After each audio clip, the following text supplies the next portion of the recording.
കൂട്ടുകാർക്ക് നമസ്കാരം. പ്രിയപ്പെട്ട കൂട്ടുകാരെ, നിങ്ങൾക്ക് കഥ കേൾക്കാൻ ഇഷ്ടമാണോ? കഥ കേൾക്കാൻ ഇഷ്ടമല്ലാത്തവർ ആരും തന്നില്ല.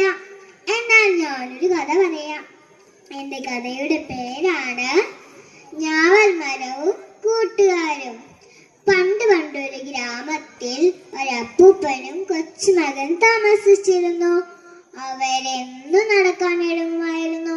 നടന്ന് ക്ഷീണിക്കുമ്പോൾ അവർ വിശ്രമിക്കാനായി വഴിയരികിലുള്ള ഞാവൽമര ചോട്ടിലിരിക്കുമായിരുന്നു.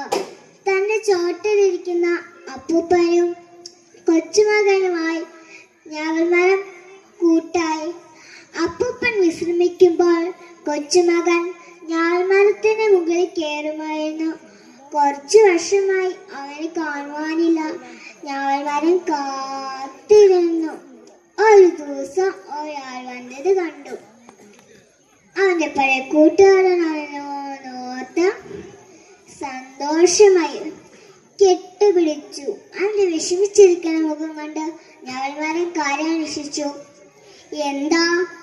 എന്തു പറ്റി? എനിക്ക് പലതും ചെയ്യാനുണ്ട്, പക്ഷേ എൻ്റെ കൈ പണമില്ല. എൻ്റെ പഴങ്ങൾ പറിച്ചോളൂ, നിനക്ക് പണം കിട്ടും. അവൻ ആ പഴങ്ങൾ പറിച്ച് പട്ടണത്തിൽ കൊണ്ട് വിറ്റു. കിട്ടിയ പൈസ അവൻ കൂട്ടുകാരുമായി ചിലവാക്കി തീർത്തു. കുറച്ചു വർഷമായി അവനെ കാണുവാനില്ല. ഞാവൽമരം കാത്തിരുന്നു. മരത്തിന് പ്രായമായി. ധാരാളം കിളികൾ വന്ന് കൂടുകൂട്ടി. എന്നാലും അവൻ കൂട്ടുകാരന് വേണ്ടി കാത്തിരുന്നു. ഒരു ദിവസം അയാൾ വന്നത് ഞാവൽമരം കണ്ടു. അവനെ പഴയ കൂട്ടുകാരനാണല്ലോ നോർത്ത് ഞാവൽമരത്തിന് സന്തോഷമായി കെട്ടിപ്പിടിച്ചു. അയാളുടെ വിഷമിച്ചിരിക്കുന്ന മുഖം കണ്ട് ഞാവൽമരം കാര്യം അന്വേഷിച്ചു. എന്തു പറ്റി? ഞാനൊരു വീട് വയ്ക്കാൻ പോവാ, അതിന് എൻ്റെ കൈ പണമില്ല. എൻ്റെ തടികൾ കുറിച്ചോളൂ, എനിക്ക് പണം കിട്ടും. പിറ്റേന്ന് അയാൾ ധാരാളം പണിക്കാരുമായി മരം മുറിക്കാൻ തുടങ്ങി. മരത്തിലുണ്ടായിരുന്ന കിളികൂടൊക്കെ നശിച്ചു പോയി. കിളികൾ സങ്കടപ്പെട്ടു പറന്നുപോയി.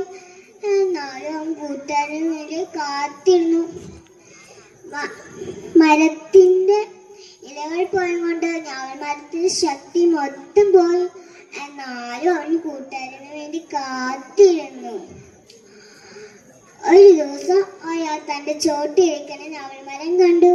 തന്റെ പഴയ കൂട്ടുകാരനാണെന്നോർത്ത് ഞാവൽമരത്തിന് സന്തോഷമായി കെട്ടിപ്പിടിച്ചു.